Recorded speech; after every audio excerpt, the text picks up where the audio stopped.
राजू पहले से बात अरे राजा के सैनिक आ गए, भागो।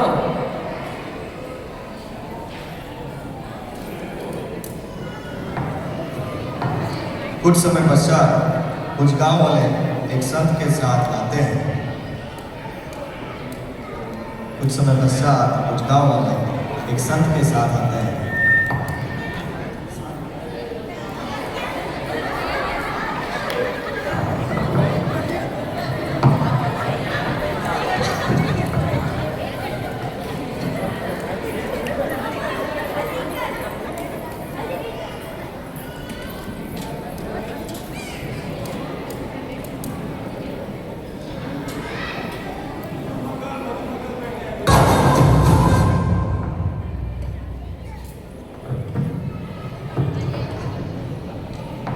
हरे कृष्ण।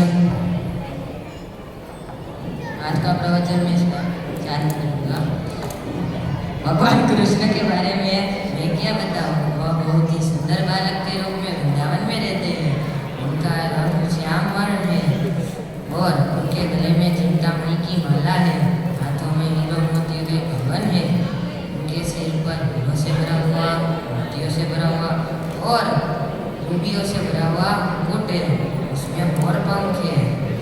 उनके पैरों में बहुत ही कीमती पायल है और वह वृंदावन में अपने ग्वाल बालों के साथ खेलते हैं। आज का प्रवचन में यही समाप्त करता हूँ, बाकी का कल मिलेगा। हरे कृष्ण।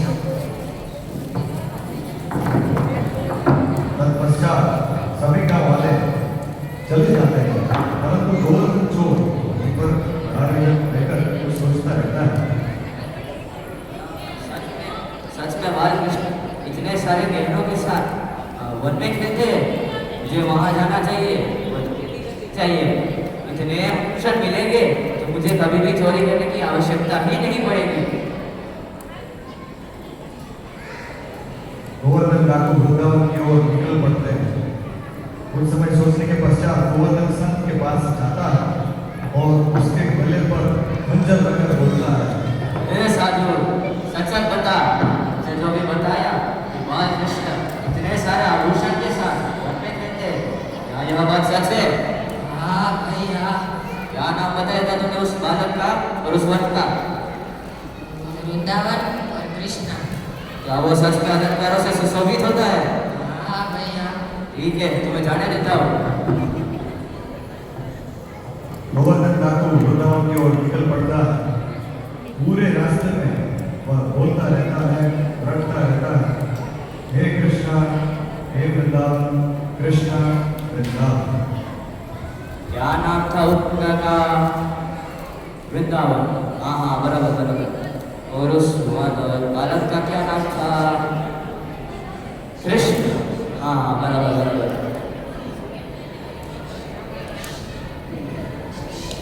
ये है श्री वृंदावन का अति रमणीय दृश्य, जहाँ पर भगवान कृष्ण अपने ग्वाल वालों के साथ छोटी छोटी गैया को चढ़ाते हैं और उनके साथ खेलते हैं।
गोवर्धन डाकू वृंदावन पहुंच जाता है और कृष्ण के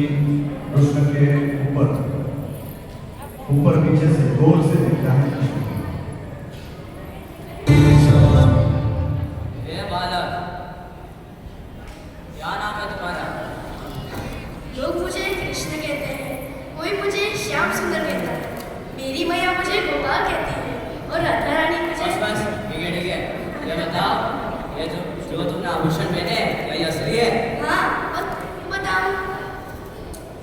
कृष्ण, अगर तुम मेरे पास आओगे तो मैं तुम्हें कुछ दूंगा। तुम्हें खाने में क्या पसंद है? तो मक्खन पसंद है और तुम्हें क्यों बताओ? मैं तुम्हें मक्खन दूंगा, मेरे पास आओ ना कृष्ण। नहीं, मैं ऐसे किसी के पास नहीं जाता।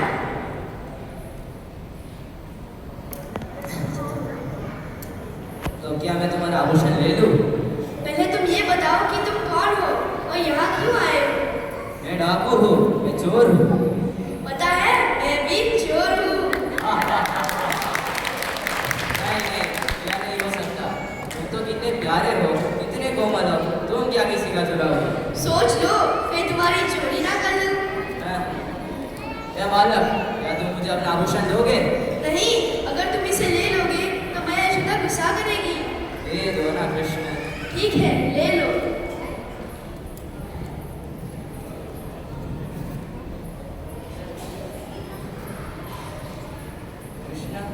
कृष्ण, ये आभूषण तो तुम पर ही अच्छे लगते हैं। तुम्हारे बिना ये कितने खोखले लगते हैं। आओ, मैं तुम्हें ये फिर से पहना दूं।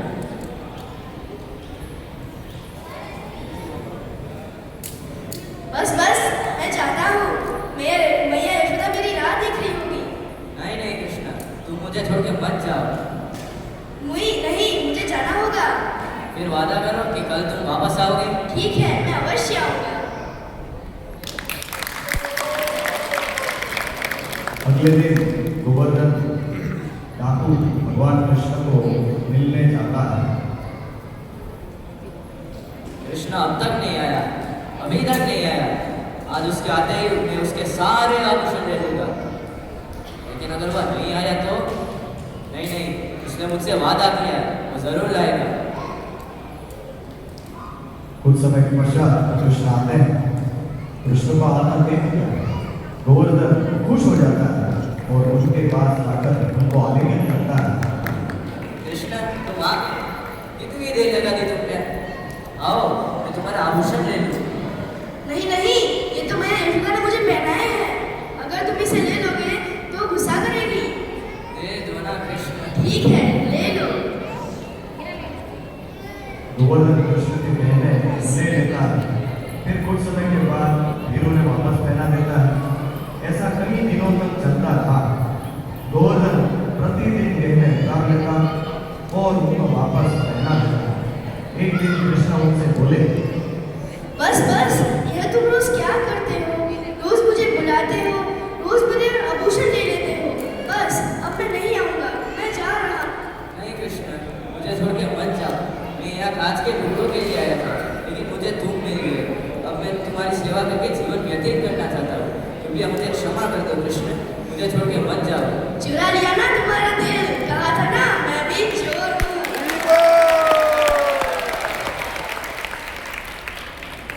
इसी तरह परम भगवान सुंदर भगवान कृष्ण के दर्शन के कारण डाकू जो बहुत बड़े संत बन गए और हमेशा के लिए वृंदावन में विराजमान